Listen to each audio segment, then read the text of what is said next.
The author of Ecclesiastes in chapter 3 describes there's a time or a season for everything. There is a season for everything that happens under the heavens. And he goes into detail describing these different seasons. And it's pretty remarkable that in 8 short verses, there's 28 different seasons. Birth and death, tearing down and building, seasons for searching. There's even a season for giving up. Seasons for keeping and seasons for throwing away. Seasons for silence and seasons for speaking. And you know what? We often are really comfortable with the one that we want. But we're not always comfortable in the season that we're in. I learned something growing up in my family. In my family, I come from generations of farmers. My parents were each farmers. Their parents were farmers. It's the reason that my family even moved to the United States was to be farmers. They took part in the Timber Act and the Land Acts in Kansas, Nebraska. And I was in the soil from a young age, and I still love to plant things.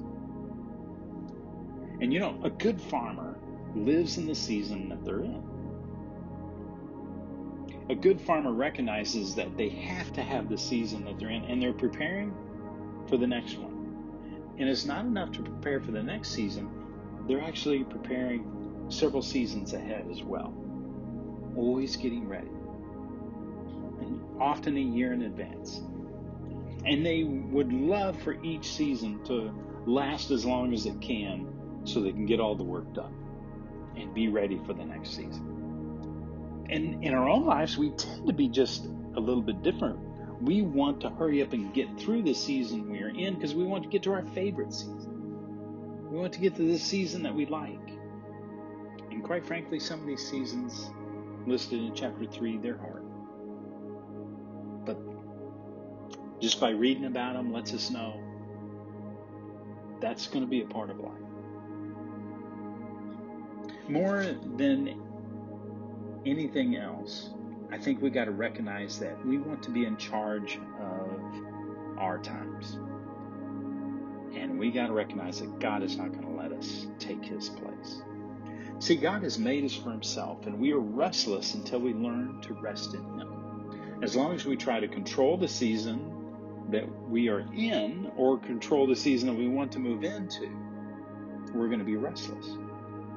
If we would just live in that season, then we will find rest. And this is a truth. We can find this in science, that if we can just come to the terms with the season that we're in, the life that we're living, the time that we're in, anxiety has a way of falling away.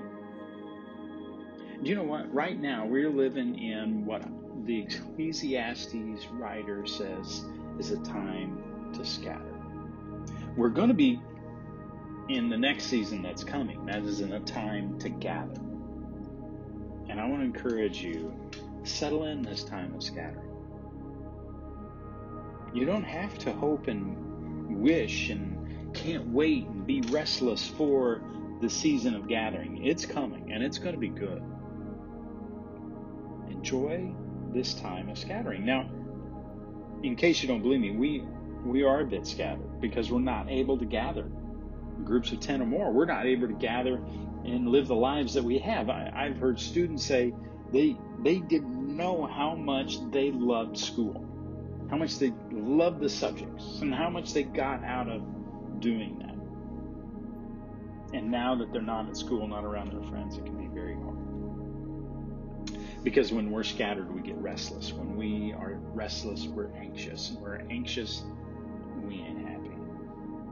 And we're focused on ourselves during these time periods because all we can think about is how bad we got it, how difficult it is, how uncertain it is. It's just being scattered. So what do? Let's live in the scattering. See, I think there's some incredible good news. The church hasn't been canceled. The church has just been scattered. We've been gathering in multi-million-dollar facilities, leaving our neighborhoods and leaving our homes, and looking forward to gathering in our buildings away from our work and away from our school for far too long.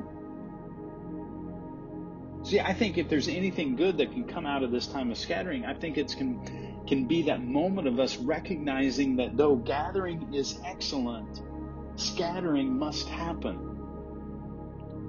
It's powerfully influential. It's in those moments that the real worship service happens, because it's when we walk into the home and we roll up our sleeves and we're doing things without being told. When we see a mess, we clean it up. I mean, isn't that the Jesus way?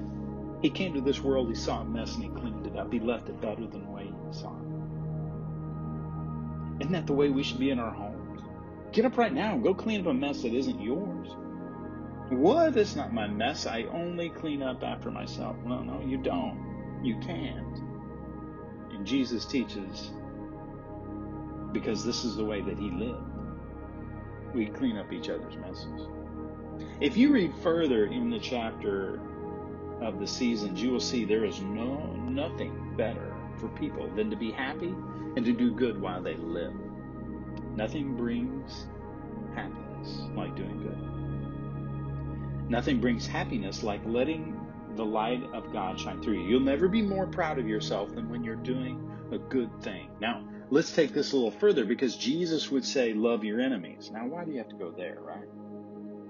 Being happy is a choice. It's not easy to understand, but nevertheless it's true and I can figure it out. But doing good, yeah. But for my enemies, doing good for an enemy can be as rewarding as doing something for those that we see as a friend. Our enemies, they expose our self-centeredness, our self-righteousness, our arrogance, our motives. And Jesus commands us to love them. It's what makes us different. In this time of scattering, get prepared. Prepare your heart to love everybody.